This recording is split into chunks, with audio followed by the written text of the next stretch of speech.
Crow's star has hefty ban upheld after wild tackle that left Sydney's Harry Cunningham unconscious. Adelaide has failed in their appeal of Darcy Fogarty's 3-match ban at the Tribunal on Monday.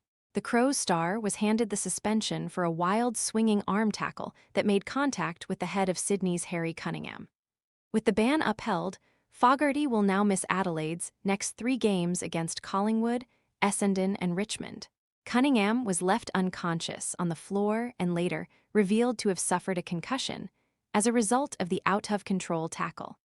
Is your pet ignoring the water bowl? The Veckin Pet Fountain keeps water circulating and uses 5-stage filtration to improve taste and reduce impurities. Want to check today's Amazon deal? Scan the QR code now or visit grabdeal.us/5 before it's gone. The incident was graded as careless conduct with severe impact and high contact. Andrew Woods KC, counsel for the AFL, described the swinging arm as a roundhouse-style move. Darcy Fogarty has had his 3-match ban upheld after what was described as a roundhouse-style strike to Sydney's Harry Cunningham. The wild tackle knocked Cunningham unconscious and left him with a concussion.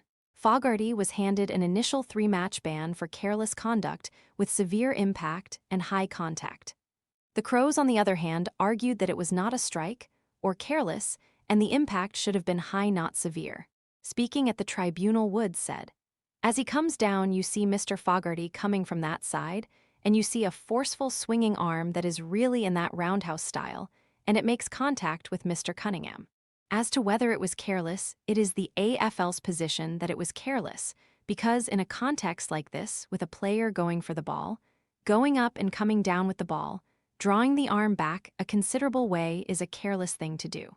Nicholas Baum, counsel for the Crows, argued that it was not a strike, claiming it was instead a wrapping motion. "Not every tackle where there is contact above the shoulders constitutes a strike," he said. "What the footage shows is a wrapping motion with an open palm, which is consistent with what you would do when trying to tackle someone." Baum also claimed that Fogarty was conscious of trying not to get him high, and Fogarty actually leant into the contact.